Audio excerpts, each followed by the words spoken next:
back with another Arnold review, and today we're going to talk about and review Total Recall. And what more can you say about this film? It's a sci-fi classic. I mean, there's so much here to discuss that I won't be able to cover here in this review. Maybe I can save that for a discussion perhaps. But I'm going to cover quite a few things here because this is definitely a favorite of mine.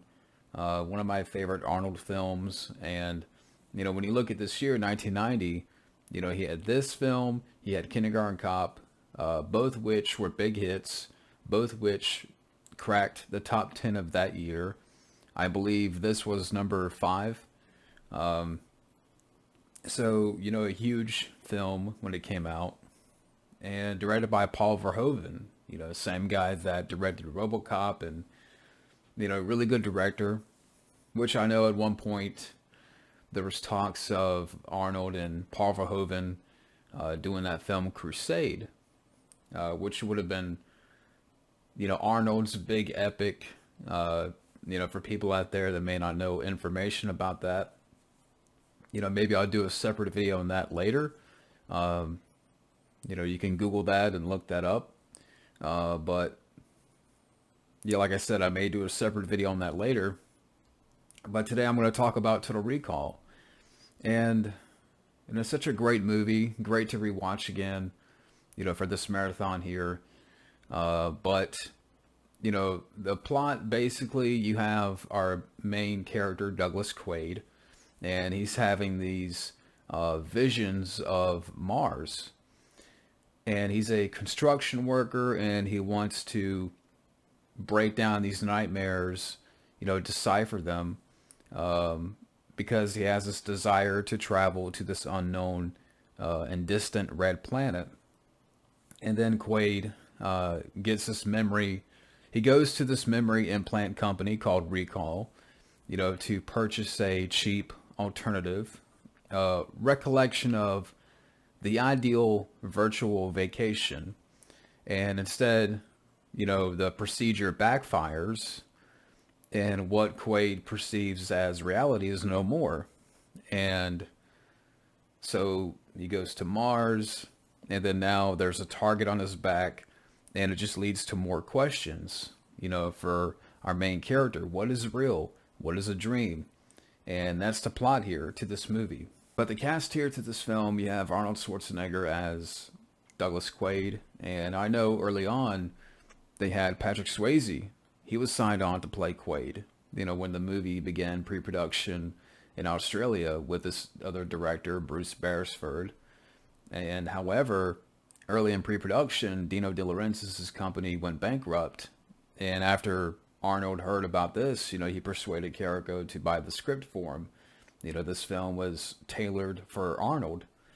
And, just great casting. Like, Patrick Swayze would have been interesting, but, I'm glad they went with Arnold here. And I know, too, as well, that they also considered Richard Dreyfuss, which, he's a great actor, but I don't know if I could see him in this type of movie. And again, I don't think anybody else could have played this character because it is such an iconic role for Arnold.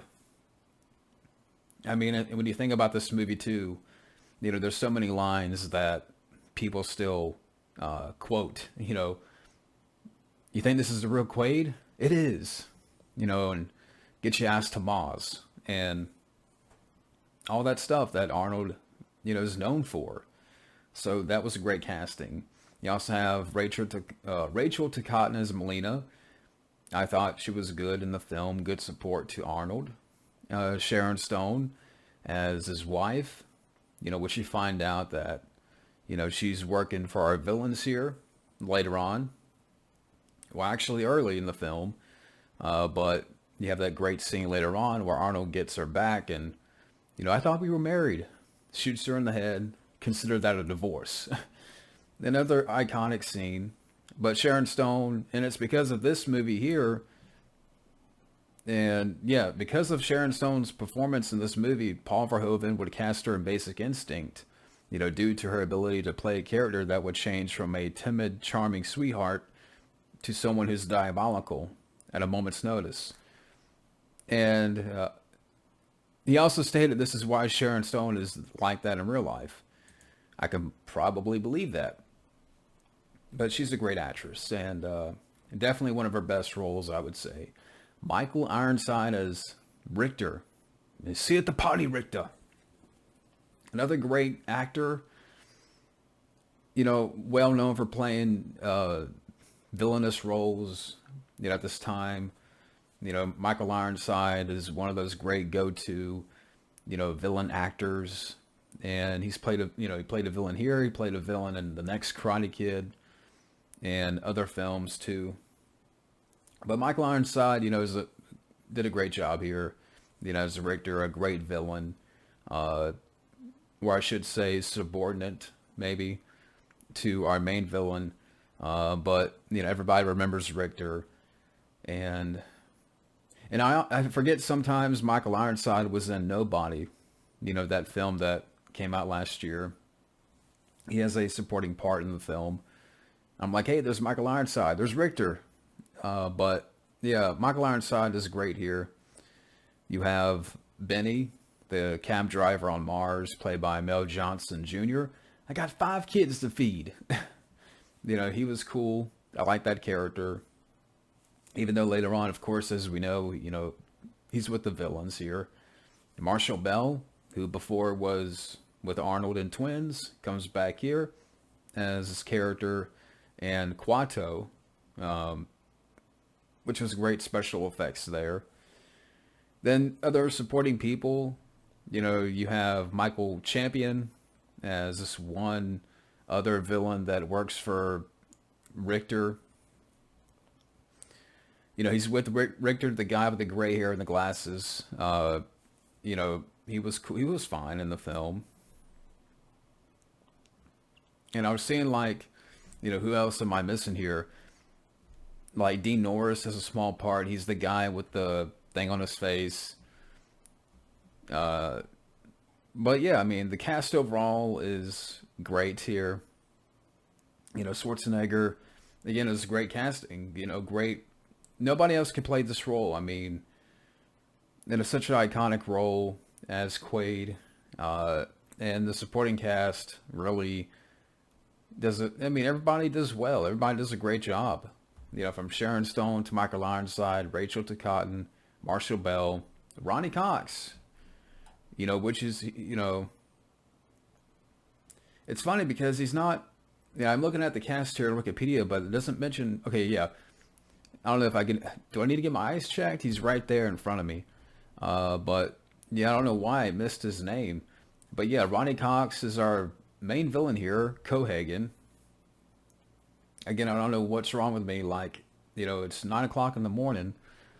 How did I miss that? But yeah, Ronnie Cox is our main villain. From RoboCop and Deliverance. So everybody in the cast does a great job. Another great aspect of the film is the score by Jerry Goldsmith, and such a wonderful score. And Jerry Goldsmith is one of my favorite composers. And there's so many films that he's worked on that I won't be able to name here, but he worked on First Blood, he worked on Leviathan, and it's just sad that now we don't have that type of composer anymore. I mean, really, off the top of my head, I can't name any composers now that really stand out. I don't know if it's just because Hollywood just doesn't care about that thing anymore, because it seems like it has fallen by the wayside.